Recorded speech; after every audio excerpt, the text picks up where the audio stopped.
زمین کو انسانوں سے بھرنا چاہ رہی ہے.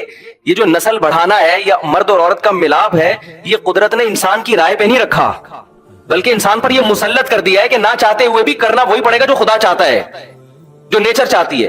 مثال کے طور پر ہم جو پانی پیتے ہیں, کیا ہم اپنی رائے سے پیتے ہیں پانی؟ بھائی پیاس لگ جاتی ہے نا, ہمیں قدرت پیاس لگا دیتی ہے.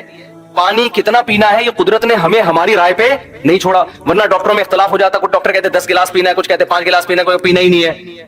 تو پتا چلا 25-30 کروڑ لوگ تجربے کی بھیٹ چڑھ جاتے ہیں, مر جاتے ہیں پیاس سے.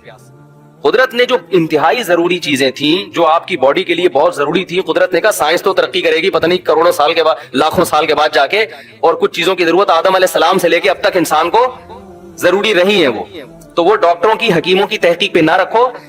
باڈی خود بتائے گی کہ بھائی مجھے بھوک لگ رہی ہے. اس لیے آپ کسی بھی ڈاکٹر حکیم سے پوچھیں کھانا کھانے کا سب سے بہترین وقت کیا ہے؟ جب بھوک لگے. یہی ٹائم ہے نا. سارے ڈاکٹر حکیم کہتے ہیں بغیر بھوک کے جو کھانا کھایا جا رہا ہے اس سے موٹاپا آ رہا ہے, بربادی آ رہی ہے, بھوک لگے تو کھاؤ. یہی کہتے ہیں کہ نہیں کہتے؟ اس کا مطلب ڈاکٹر جو بات کہہ رہا ہے آپ کا معدہ بھی وہی بات کہہ رہا ہے, وہ آپ کو ڈاکٹر سے پہلے بتا دے گا. بلکہ ڈاکٹر کو بھی جب بھوک لگتی ہے نا تو تحقیق سے پہلے کھانا کھاتا ہے, پھر کہتا ہے کہ آپ بتاؤ کھانا صحت کے لیے ضروری ہے یا نہیں ہے. یہ فطرت مسلط کر دیتی ہے, جو چیزیں آپ کے لیے ضروری ہیں ان کو مسلط کر دیتی ہے تاکہ آپ ان میں کسی سے مشورہ نہ لیں. آپ کی باڈی کی نیڈ بن جاتی ہے وہ. پیاس بھی ایسا ہی ہے. تو جیسے بھوک آپ کی فزیکل ریکوائرمنٹ ہے, باڈی کی ریکوائرمنٹ ہے, پیاس آپ کی باڈی کی ریکوائرمنٹ ہے. اس کو اگر آپ ڈیلے کرو گے تو باڈی کو فائدے کے بجائے نقصان ہوگا. اب مثال کے طور پر آپ کو پیاس لگ رہی ہے, ماہرین آئے, فیملی پلاننگ والے آئے, وہ کہیں کہ ایکچولی جتنی پیاس لوگوں کو لگ رہی ہے اگر اتنا پانی پی لیا جائے تو دنیا میں پانی کے ذخائر کم ہو جائیں گے. ایک مثال دے رہا ہوں, تو مانو گے ان کی بات؟ بولو نا کیا ہو گیا. اب بولو گے بھاڑ میں جائے, ذخائر کم ہو یا زیادہ, مجھے پیاس, تیری تحقیق پتہ نہیں کل غلط ثابت ہوگی, میں تو آدھا پانی کی کمی سے مر جاؤں گا. میں پانی کے ذخائر گئے تیل لینے, پانی چاہیے مجھے, پانی پیاس لگ رہی ہے. کوئی فیملی پلاننگ والا ہے کہ ایسے اصل میں کیلکولیشن کی ہے یورپ کے بڑے بڑے سائنسدانوں نے کہ اس وقت گندم اور مکئی اور یہ سب چیزوں کے ذخائر کم ہو رہے ہیں, لہذا آپ کھانا جب بھوک لگے تو نہ کھائیں آپ, یا آپ ایسا کریں کہ غبارے کھا کے پیٹ بھر لیں, یعنی نیچرل طریقہ نہ ہو, کوئی اور طریقے سے وہ روئی کھا لیں یا کچھ بھی کھا لیں.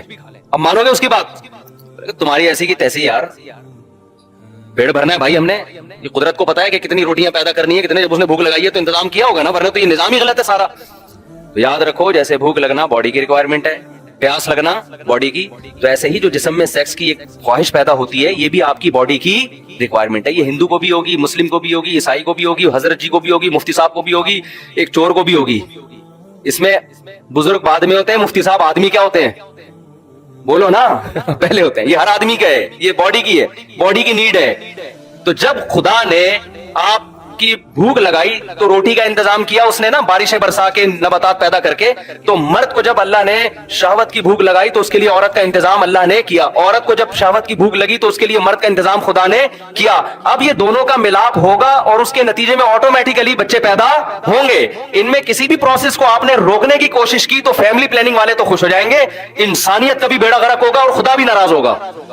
سمجھ میں نہیں آ رہی میرا خیال ہے بات, کیونکہ اس کا مطلب ہے خدا کا نظام ہی غلط ہے. پھر اب جو ہاتھ سے اپنی خواہش پوری کرتے ہیں وہ خدا کو, اس نظام کو کیا کر دیتے ہیں؟ خلل پیدا. خدا نے خواہش رکھی تھی تاکہ تم نہ چاہتے ہوئے, اب دیکھو جو آدمی سائنسدان ہے, پڑھائی والا ٹائم نہیں ہے اس کے پاس, ایکچولی ملک میں ترقی اور یہ وہ, بھوک لگ رہی ہے کھا نہیں رہا, نتیجہ کیا نکلے گا؟ وہ مجبور ہو کے کھائے گا. یار کھا کے پیٹ بھرو تاکہ میں پڑھائی میں زیادہ توجہ لگاؤں, یہی کرے گا نا وہ. اگر اس کی رائے پہ رکھ دیتے تو وہ کہتا کہ 6 مہینے بعد اکٹھے ایک ٹیکا لگا دوں گا تاکہ میری جو کمی ہوئی ہے نا پوری ہو جائے. یہی کرے گا نا وہ, کھائے گا وہ کہے گا نہیں یار یہ کھانا ضروری ہے. کیوں بھائی؟ تاکہ میرا دماغ ادھر لگے پڑھائی میں, یہ خواہش میری پوری ہو. بالکل اسی طرح جب انسان بالغ ہوتا ہے, عورت بالغ ہوتی ہے, تو اس میں اللہ نے یہ ڈیزائرز پیدا کر دی ہیں. اب ان ڈیزائرز کا طریقہ یہ ہے کہ جو فطری نیچرل طریقہ اللہ نے جانوروں میں رکھا ہے وہ انسانوں میں رکھا ہے کہ نر اور مادہ کا ملاپ ہو. یہ ملاپ آپ کے نہ چاہتے ہوئے بھی کیا ہوگا, یہ کرنا پڑے گا آپ کو, تاکہ آپ کا دماغ کیا ہو, اسٹریس آپ کی, بولو نا, ختم ہو. اور پھر نتیجے میں اولاد آپ کے ہوگی, کیونکہ قدرت اس کے ذریعے کچھ اور کام لے رہی ہے. وہ کیا ہے کہ قدرت نسل بڑھانا چاہتی ہے, اس لیے کہ آپ نے مرنا ہے آگے چل کے, نئی نسل نے آنا ہے. اگر آپ ہی ہمیشہ رہتے ہیں نا اس دنیا میں, آج جب آبادی کی بات ہوتی ہے نا تو یہ ایسے شو کیا جاتا ہے جیسے یہ آبادی ہمیشہ رہے گی. بھائی یہ تو سارے مر جائیں گے کل جا کے, بڈھے اور آہستہ آہستہ سب بڑھاپے کی طرف جا رہے ہیں, تو نئی نسل آئے گی. تو یہ سب چیزیں قدرت نے آپ کے اختیار میں نہیں رکھی. اگر آپ اس میں دخل اندازی کرو گے تو آپ کی سوسائٹی کو بھی نقصان ہوگا, کیونکہ قدرت مرد اور عورت کے ملاپ سے کچھ حکمتیں حاصل کرنا چاہتی ہے, تو وہ اللہ نے مرد اور عورت پہ نہیں رکھا ہے, وہ ایسا مسلط کر دیا ہے کہ نہ چاہتے ہوئے بھی ہوگا.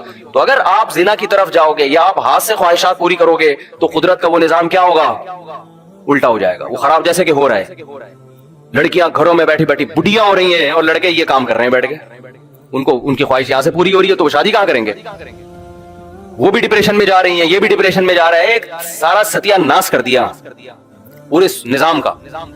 اس لیے شریعت نے حکم دیا اس میں اللہ پہ اعتماد اور توکل کرو, نکاح کرو, اور توکل کس پہ کرو, جیسے بھوک لگ رہی ہوتی ہے تو کھانے کا انتظام کیا جاتا ہے, اور توکل کس پہ کیا جاتا ہے, اللہ پہ, کہ یار کھانا تو کھانا ہی ہے, آپ کے پاس پیسے ہیں, آپ نے کہا 2 روٹی کھا لی تو یار یہ تو خرچ ہو جائیں گے, کل کیا کروں گا, ابے بھائی تو کھا پہلے اس کو, کل کی کل دیکھی جائے گی, یہ ضروری خرچے ہیں. تو نکاح بھی کیا ہے, ضروری ہے, یہ تو کرنا ہی کرنا ہے, پیسے ختم ہو جائیں گے تو پھر دیکھیں گے کیا کرنا ہے, یہ تو کرنا ہی کرنا ہے.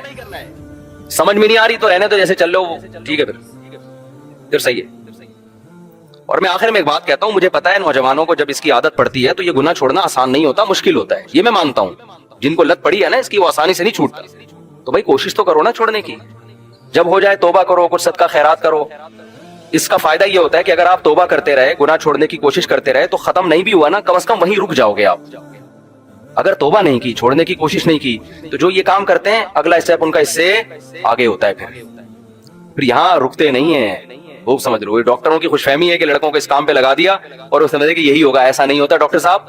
جب وہ یہ کرے گا تو اگلا اسٹیپ اس سے بولو نا آگے کا ہوگا, کیونکہ خواہشات پوری کرنے کی جب غلط طریقے سے عادت پڑتی ہے پھر انسان نئی لذتوں کی طرف جاتا ہے کہ اور کچھ کرو اور کچھ کرو. تو یہ جو یورپ جس انتہا پہ پہنچا ہوا ہے نا کہ لڑکوں سے بدفعلی, وہاں تو سب کچھ عام تھا, تو ان کو تو ضرورت ہی نہیں تھی لڑکوں سے بدفعلی کی.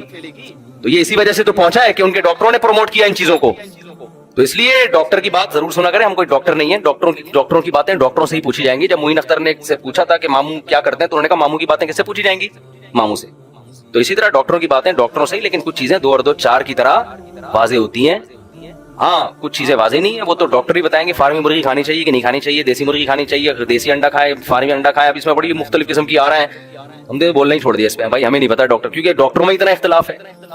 ہم نے کہ فارمی مرغی کے خلاف 15 سال پہلے بیان کر دیا, ہم تو یہی سن رہے تھے ادھر ادھر. تو پھر ایک بڑے موقع آئے تو انہوں نے کہا نہیں بھائی ایسا کچھ بھی نہیں ہے, تو ہم نے کہا کرو ہی نہیں بیان, یہ ہمارا کام. بولو نہیں, یہ ڈاکٹروں کا کام.